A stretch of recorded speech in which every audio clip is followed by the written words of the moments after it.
Jesaja 60 van vers 1 af. Kom Jerusalem, laat skyn jou lig. Vir jou het die lig gekom, die magtige teenwoordigheid van die Here het vir jou lig gebring. Daar is donkerte oor die aarde, duisternis oor die nasies, maar oor jou gee die Here lig.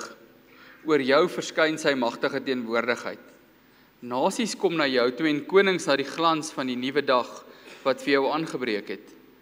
Kyk rondom jou, kyk, hulle kom almal bymekaar, hulle kom na jou toe, jou seuns kom van ver af, jou dogters word in liefde gebring. Jy sal dit sien en van vreugde straal.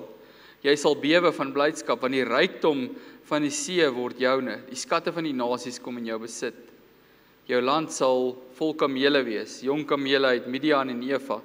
Almal wat uit Skeba kom, bring goud en wierook en verkondig die lof van die Here. Al die kleinvee van Kedar word vir jou bymekaar gemaak. Die ramme van Nebajot is tot jou beskikking. Hulle is aanneemlike offers op my altaar. So vermeerder ek die roem van die huis waar ek geëer word. Wat kom hier aangesweef soos wolke, soos duwe na hulle neste toe? Dan gaan dit nou so verder en verduidelik van hierdie goed. Jy moet verstaan dat die feit dat laat jou lig skyn, en dan sê die lig van die Here, die teenwoordigheid van die Here het vir jou gekom. Dis oor hierdie rede dat hy dan van vers 4 af sê, kyk rondom jou, hulle kom almal bymekaar, daar's kamele, daar's allerlei dinge. Dis oor die lig van die Here se teenwoordigheid dat daar uitbou en opbou en voortbou is in hierdie mense se lewens en dat daar groei is. Skatte van die nasies kom in jou besit, jou land sal vol kamele wees. Almal sal dit sien, almal sal daarvan hoor en dan in die slot van vers 6 en daaroor verkondig die lof van die Here, oor dit die waarheid is. Maar kom ons kyk dan spesifiek, ons gaan na die laaste dele nie so baie aandag gee nie, maar na vers 1 wat sê, kom Jerusalem, laat skyn jou lig. Kom Jerusalem, laat skyn jou lig. Is dit nie so dat elkeen van ons baie maal sê, joe, maar ek gaan nou deur 'n donker tyd. Of ek beleef so 'n bietjie duisternis. Of hierdie ding waarin ek gaan, hierdie moeilike ding waardeur ek gaan, is verseker 'n baie donker tyd in my lewe. Dis dalk 'n tyd van swaar, waar jou gemoed swaar voel, en waar jy donker beleef vanweë die situasie waarin jy is, wat jy as 'n mens nie kan omkeer nie, wat jy as 'n mens ook partykeer nie die hoop voor kan sien nie, en dat jy voel aanhoudend en aanhoudend is daar nie vir my 'n uitkoms nie. Vers 2, in hierdie teksgedeelte wat ons gelees het, dan maak die Here deur die profeet self hierdie verklaring. Hy sê daar's donkerte oor die aarde, duisternis oor die nasies, maar oor jou gee die Here die lig.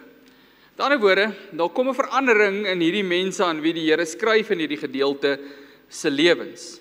Hy sê daar's totale duisternis, maar julle mense wat hierdie hoor en vir wie die Here hierdie bedoel, het die lig van die Here of leef in die lig, leef uit die lig van die Here.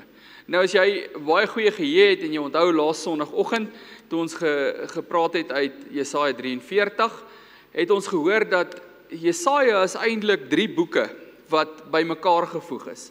Dit is oor 'n groot deel van die volk se geskiedenis en is onmoontlik een profeet, 3 verskillendes wat op 3 verskillende tye geprofeteer het en daardie boeke is saamgevoeg. Ons het dan 1 Jesaja wat Jesaja 1 tot 39 is en dan het ons 2 Jesaja wat Jesaja 40 tot 59 as ek nou reg onthou, ek's bietjie dalk verkeerd, maar dan het ons 3 Jesaja of 3 Jesaja wat dan die laaste 10, soos 40 tot 56 en dan 57 tot 66. En hierdie gedeelte gaan daaroor dat die Here in die middelste boek die verlossing aangekondig het wat hy vir die volk gaan bring. Daai verlossing is sy werk in hulle lewe, dis sy teenwoordigheid in hulle lewe, dis sy getrouheid in die verbond wat hy met hulle het, ten spyte daarvan dat hulle ontrou is. En dan in hierdie laaste gedeelte is dit regtig waar die opbou en die herstel van hierdie mense, deurdat die Here op 'n nuwe manier in hulle lewe betrokke en teenwoordig is en hulle hom kan beleef en voel. So wat is die verskil nou wat die Here uitmaak hier tussen die mense wat in die donkerte leef en wat hy hier sê die mense wat in die lig leef?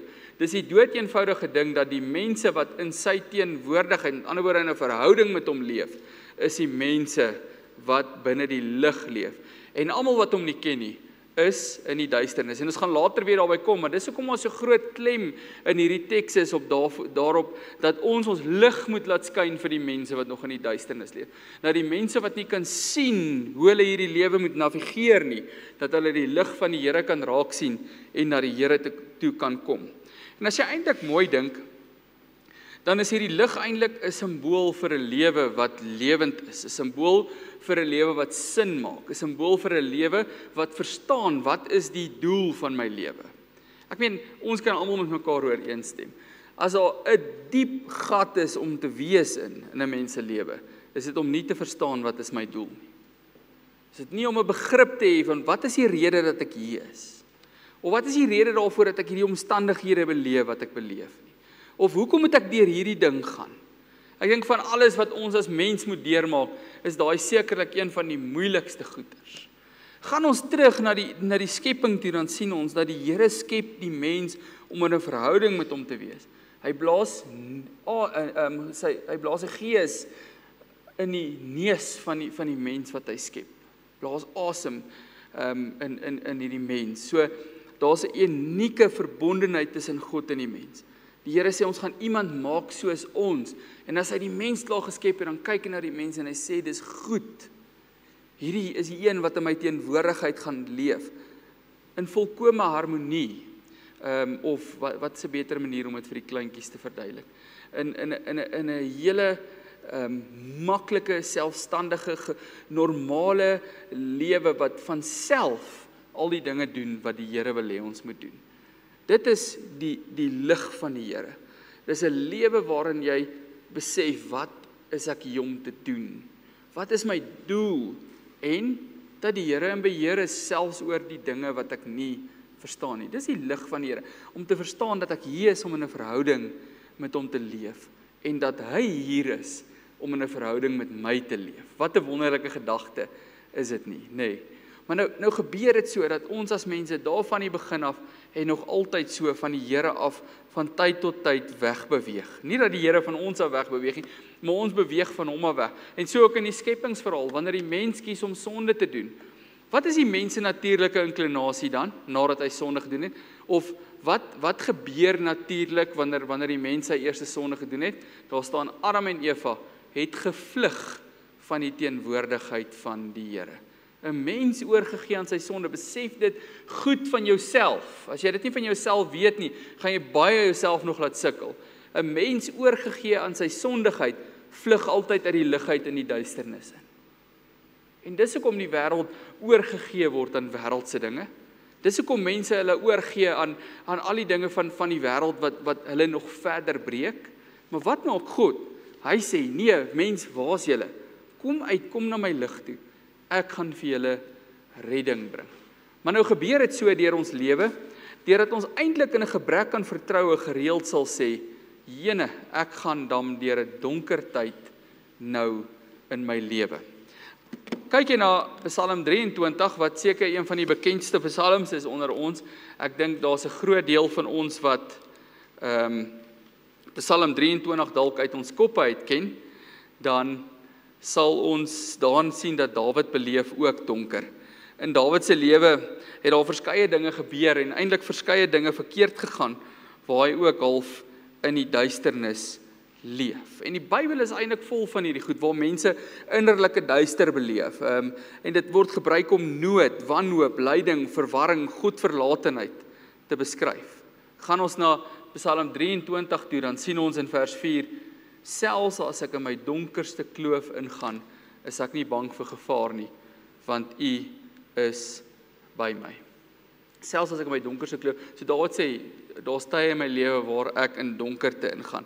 Psalm 88 vers 7, dan skryf die psalmskrywer daar na aanleiding van die feit dat hy bly worstel met dieselfde probleem. Skryf in vers 7, U het my onder 'n put laat beland in 'n diep duisternis. So die mens vind homself partykeer in hierdie donker tye. Maar kan dit ooit vir ons donker of duister raak, is die vraag. Selfs as jy kyk na vers 4 van Psalm 23, dan sien jy daar in die oorspronklike taal, in die Grieks, in die Hebreëus, ekskuus, word daar vir ons gesê, as iets my lig probeer oorskadu. Nie, dit het regtig duister geraak nie. Die lig van die Here kan nie uitgedoof word nie, ons gaan nou daarby kom. Maar Dawid sê eintlik daar, as daar iets kom wat hierdie lig probeer oorskadu. En hoe gebeur dit? Dit gebeur dat daar omstandighede, situasies en gebeure is in ons lewe, wat ons laat vergeet van die Here se betrokke teenwoordigheid, van sy almagtige beheer en van sy volmaakte plan. Dis hoe daar skaduwee oor ons lig kom, is net uit ons eie oortuiging wat beklad word deur die sondigheid van ons menslike natuur. Dawid sê, ek sien hierdie dinge, ek weet dit van myself, dat ek geneig is daartoe, om te probeer vlug na die donker toe, terwyl ek moet leef in die lig van die Here. Ek bewus is daarvan dat ek dit doen, daarom hou ek vas in die geloof, ek sal nie bang wees nie, want U is by my. As ek sien ek beweeg in hierdie skaduwee, of as daar dinge kom wat hierdie skaduwee in my lewe bring, dan vlug ek uit dit uit, na die Here toe, by wie ek bestem is, en gemaak is, om te wees. So selfs wanneer ons as mense dan, onsself, uit die teenwoordigheid van die Here uitdruk, deur die sonde wat ons doen, die voorhangsel in die Ou Testamentiese tempel is 'n mooi simboliek daarvan, of ja, kan ons sê mooi, maar 'n simboliek daarvan, dat die onheilige mens nie in die teenwoordigheid van die heilige God kan wees nie, omdat hierdie mens vol sonde is. So selfs wanneer ons dit doen, deur ons sondigheid, die Here uitstoot, of nie goed genoeg raak vir sy teenwoordigheid nie, dan kom Jesus en hy kom verander dit. As jy kyk daarna Matteus 1 vers 23, kyk, die maagd sal swanger word en 'n seun in die wêreld bring, en hulle sal hom Immanuel noem, wat vertaal word as God met ons. God is met ons. Dit beteken God is met ons. En dan sien ons ook wanneer Jesus die dood oorwin of die sonde oorwin, dat daai voorhangsel skeur, dat dit die mens weer vrye toegang tot hom gee. Gaan jy dan ook verder in die evangelies, dan sien jy in Johannes 8 vers 12, toe het Jesus met hulle gepraat en gesê, ek is die lig vir die wêreld. Wie my volg sal beslis nie in die duisternis leef nie, maar sal die lig van die lewe hê. So wat sê Jesus vir ons? Ek kom en ek kom verlig die duisternis van julle afdwaal. Ek kom en ek kom verlig die duisternis van jou verdwaaldheid, die duisternis van die vraag, wat is die doel van my bestaan, die duisternis van onsekerheid oor die toekoms, die duisternis van uitgestoot wees uit God se teenwoordigheid. En ek kom doen dit deur my lig vir jou te bring. Dis wat die Here sê. En gaan ons na ons teksgedeelte toe, ons gaan nou daarby kom, dan sien ons, daar word vir ons duidelik gemaak, dat die Here se teenwoordigheid is die lig in ons lewe. So eintlik kan ek en jy nooit sê, ek is in die donker nou nie, want die Here se teenwoordigheid word nooit van ons weggevat nie. Die realiteit van God teenwoordig in jou lewe, Immanuel, God met ons, Jesus wat gekom het en uiteindelik die Heilige Gees wat op jou uitgestort is, God wat in jou woon, jy wat self tempel van God geword het. Dit verander nie vir 'n oomblik in ons lewe nie. Die Here vat nie pauses nie, hy neem nie breuke nie. Daar's nie 'n oomblik in jou lewe waar die teenwoordigheid van God ooit weer vir jou weggaan nie. Jesus sê dit vir ons, hy sê, ek is deur God verlaat, sodat julle nooit deur God verlaat sou word nie. En wat is die realiteit wat hierdie teks en wat hierdie waarheid in ons lewe wil kom bevestig en versterk? Is dat jy nooit werklik in die duisternis sal wees nie, want die lig in sy ewigheid het vir jou gekom. Die Here is teenwoordig in jou lewe. Hy het sy lig gebring in jou lewe en jy leef nou in daardie lig. Die realiteit bly dat die Here se teenwoordigheid lig is en dat sy teenwoordigheid altyd daar is. Dat ek en jy nooit in die duister kan wees nie. Ons maak vir onsself donker tye, deurdat ons hierdie dinge van klein geloof en wantroue in ons lewe intrek en dalk aantrek, maar dit doof nie die lig uit nie. Daarom moet ons 'n ingesteldheid kry om te sê, soos die Here versterk by die volk in Jesaja, om te sê, maar weet jy, die lig het vir my gekom, en selfs hierdie wat voel soos duister, is nie duister nie, want God se sorg, God se getrouheid, God se goedheid, word nie aan my lewe onttrek nie, maar bly konstant in my lewe besig. Dis presies wat Jesaja 60 vir ons leer. Die Here se teenwoordigheid is lig. Dis wat in hierdie teks herhalend gesê word, dat die feit dat die Here teenwoordig is in 'n mens se lewe. Die volk beleef dalk donker, omdat hulle in ballingskap was, en nou moet hulle teruggaan, en hulle hele plek herbou. Jerusalem is verwoes. So die volk beleef dalk donker, maar die Here laat breek die lig deur een eenvoudige ding by hulle te versterk. Dis om vir hulle te sê, ek is by jou. En dit sê die Here elke oomblik in ons lewe vir ons ook. Ek is by jou. Maak nie saak hoe duister jou lewe voel nie, ek is by jou. Gaan jy nou begin om te glo dat my teenwoordigheid lig is? Dis die vraag. Ons moet eintlik vir onsself herken, waar kom ons duisternis vandaan? Ons maak dit. Ons kies om daarin te leef. Ons kies om dit aan te trek. Ons kies om dit 'n plek in ons lewe te gee. Want die Here kom en sê, ek is teenwoordig, ek is die lig. Kyk wat sê Jesaja 60 vers 1b, die magtige teenwoordigheid van die Here het vir jou lig gebring. En die woord wat daar gebruik word in die Hebreëus is die woord kebod. Dit beteken die heerlikheid, teenwoordigheid, selfs reputasie, rykdom, die belangrikheid van die Here is in jou lewe. Die volheid van God se karakter is betrokke in jou lewe. En die feit dat die Here teenwoordig is, verander alles. God se lig, geliefdes, is 'n ewige lig. Johannes 1 vers 5 leer die Here vir ons, en die lig skyn in die duisternis, en die duisternis kon dit nie uitdoof nie. Daar's nie 'n einde aan die lig van die Here nie. Ons het gesing in ons een lied wat ons vooraf gesing het, en al word als donker hier rondom my. Onthou julle in Habakuk se lied, sal ek nog steeds die Here se goedheid onthou. Want al is daar gebrokenheid in die mense bestaan, is daar nie gebrokenheid in God se funksionaliteit en heerskappy nie. Dis ewig en getrou. Daar's nie einde aan die lig nie. Die lig van die Here kan nie weggeneem word nie. Dis ewig werkend. Dis elke oomblik van die mense lewe, en dit verlig elke ding wat 'n skadu van donker in jou lewe gooi. En dan leer die Here vir ons in hierdie gedeelte, omdat jy die voorreg het om op so 'n besondere manier in my lig te leef, omdat ek teenwoordig is in jou lewe, omdat ek regeer in jou lewe. Dis so eenvoudig soos jy moet in die geloof vas staan daarin om te sê, ek weet God regeer, ek weet hy is teenwoordig, as daar donker oor my lewe wil kom, ek weet die Here het 'n plan, en ek hou vas aan hom, ek vertrou op hom.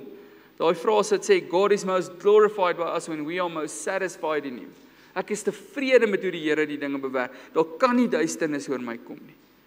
En in daardie realiteit dan sê die Here vir ons, laat julle lig ook skyn. Jesaja 60 vers 1a sê, kom Jerusalem, laat skyn jou lig. Vers 2b, maar oor jou gee die Here lig.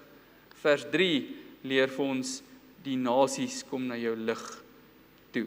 Al daai wat ons verder gelees het, was om die effek van die lig vir ons duidelik te maak. Die Here sê, daar waar die lig kom, is daar uitbou en opbou en voortbou. Daar waar die lig kom, is daar vrugbaarheid. Dis goed, daar waar die lig skyn. En dit kom daarop neer, dat ons as gelowiges, ons moet aktief beywer daarvoor, om die lig in vertroue op die Here, in die vashou aan sy teenwoordigheid, in die wêreld, wat hulle lewe aantrek vol donker dinge, so te laat skyn, dat die wêreld en die mens na die lig van die Here toe kan kom. Matteus 5 leer Jesus presies dit vir ons. Hy sê, julle is die lig vir die wêreld. 'n Stad wat op die berg lê, kan nie weggesteek word nie. 'n Mens steek ook nie 'n lamp op en sit dit onder 'n maatemmer nie, maar op 'n lampstaander. En so gee dit lig vir almal in die huis. Laat julle lig so voor die mense skyn, dat hulle julle goeie werke kan sien, en julle Vader wat in die hemele is, kan verheerlik. Net soos Jesaja 60 vir ons sê, bevestig Jesus hier ook. Daar waar die lig van die Here deur gelowiges geskyn word, daar sal daar verskil kom. Daar sal daar verandering kom. Daar sal mense wat eens verlore was, na die lig van die Here toe kom en sin maak van die lewe wat hulle geskep is om in die teenwoordigheid van die Here te leef. Daarom sê die Here vir ons, jy moet nie net hier sit vanaand en sê, yes, ek leef in die lig. Ag, prys die Here vir sy genade, dat ek na die lig toe kon kom. Dat die lig van die Here in my lewe aangebreek het. Dis nie al wat ons moet vat vanaand om te sê, ek is so dankbaar vir die lig nie. Saam met dit moet ons ook sê, ek is so bekommerd oor almal wat hierdie lig nie het nie. En ek wil graag hierdie lig leef, sodat meer mense die warmte en die uitkoms en die verligting van die lig van God se teenwoordigheid kan beleef. Daarom sluit ons af met hierdie punt. Leef jou donker tye lig. Leef jou donker tye lig. Selfs wanneer dinge donker voel, kan jy verseker wees van die Here se getroue se teenwoordigheid in elke situasie. Daarby saam ook van sy magtige, sy almagtige, sy alomteenwoordige heerskappy in jou lewe. En moet jou fokus wees, nie om die dinge te doen waaroor God in beheer is nie, maar om oor te gee aan die heerskappy van die Here en te leef in die lig, sodat almal die getuienis kan sien van sy heerskappy. Ons fokus moet wees om in die lig te lewe en daardeur God te verheerlik, deur ook ons naastes se lewens te verlig. Hoe bring ek en jy lig in mekaar se lewe?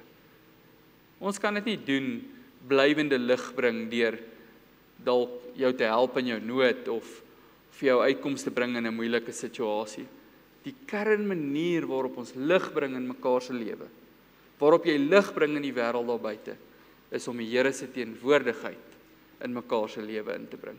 Dis om die Here se teenwoordigheid in elke situasie in te neem, om te sê, ek is 'n verteenwoordiger van die teenwoordigheid van die Here as 'n beelddraer. Kyk hoe lyk dit daar waar die Here regeer. Kyk hoe lyk dit daar waar die Here se liefde en genade en goedheid heerskappy voer. Op so 'n manier bring ons lig in ons naaste se lewens. Op so 'n manier verlig ons die wêreld. Om in 'n verhouding met God in totale vertroue op hom te leef, maak ons lewens ook lig. En dit gee lig vir almal om te sien. En lig vir ons om te dra. En lig vir ons om staande te bly, wanneer die duister van die sonde van die wêreld ons lig wil wegneem. Geliefdes, vat vandag saam met jou hierdie waarheid wat die Here by ons tuis bring, om jou gerus te stel en te troos, om jou te motiveer om in die lig te leef, dat God sê, ek is teenwoordig in jou lewe. Ek is teenwoordig in jou moeilik. Ek is teenwoordig in jou goed, in jou blydskap. Ek is teenwoordig in jou bekommernis. Ek is teenwoordig in jou 2026. En omdat ek teenwoordig is, hoef jy nie in die duisternis te leef nie. Kom ons bid saam. Here, dankie dat ons in en uit en deur u lig kan leef, deur u teenwoordigheid in ons lewe elke oomblik.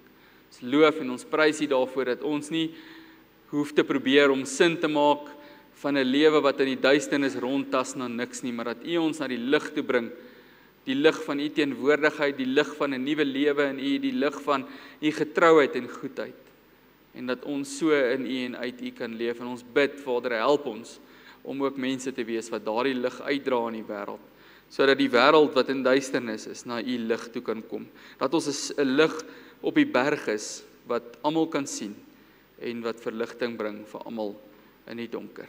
Dankie dat ons nooit weer in die donker hoef te leef nie, want die lig van u teenwoordigheid is getrou betrokke elke oomblik vir ons, in Jesus se naam. Amen.